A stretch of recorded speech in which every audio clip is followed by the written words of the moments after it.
Item number 2 is to consider approving a contract between SGM Incorporated and Mesa County for Phase 2 of the Stormwater Program's Water Sampling Analysis and Support Project in an amount not to exceed $118,800. Morning, Carrie. Good morning, Commissioners. Carrie Udorf, Regulatory Programs Manager in the Engineering Department. This contract is between Mesa County and SGM, and the purpose of it is because we received a TMDL, total maximum daily load, for our stream segments that are north of the Colorado River.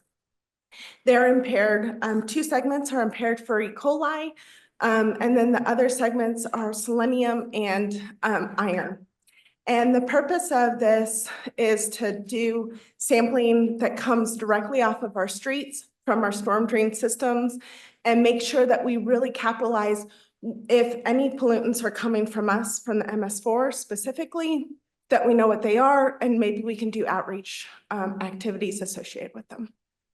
This is phase 2 of this contract. Phase 1 was to come up with a sampling and analysis plan, create a TMDL dashboard, and then this second phase will be specifically collecting samples, 2 sampling events, July, and then 1 in October after a storm event. Any questions or comments for Carrie?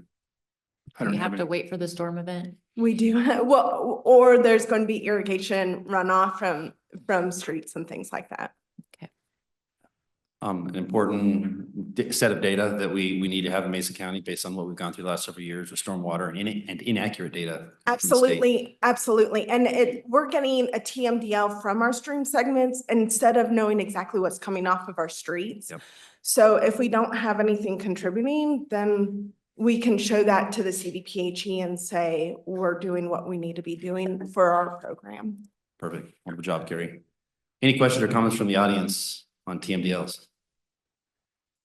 Mr. Chair. Yeah. Could you give the public just a little rundown on TMDLs and some of that history? So I'll let Carrie do that because we'll mess it up. Sure.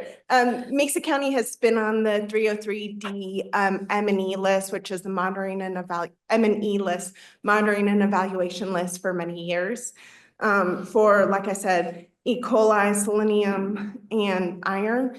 The Colorado River was removed from the TMDL back, I think, in the mid-2000s. And so then they just focused on the stream segments that are north of the Colorado River.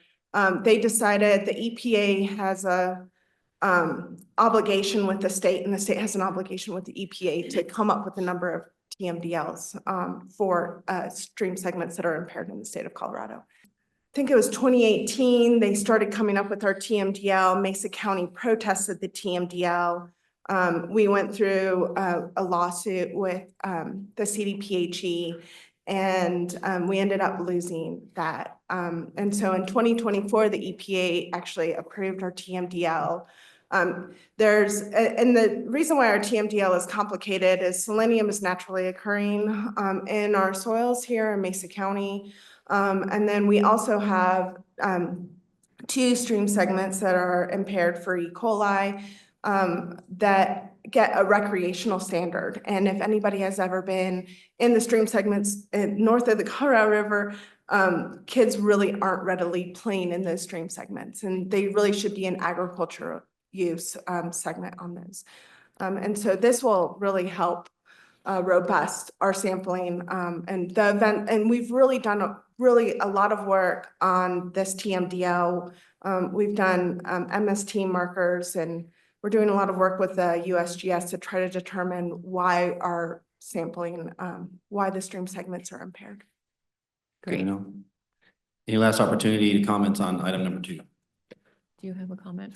Yeah, I just have a question. Is this countywide from all the way from west to east and in between with other municipalities? And do the other municipalities contribute part of this fee, or is it 100% Mesa County? Correct. Yeah. So it's contributed by Mesa County, City of Grand Junction, Fruita, and the school district. Palisade right now does not have any impairments, but as soon as they do on Rapid Creek, we will be including them as well.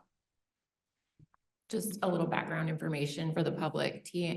TMDL is total maximum load, and it's just a measurement of the selenium and the E. coli. We're trying to make sure that we're measuring. When we lost the lawsuit, it's important for the public to understand. We actually won a little bit of, not the lawsuit, but we were able to use better science moving forward. And so it was kind of a win, even though we lost. So that was a huge takeaway from that time.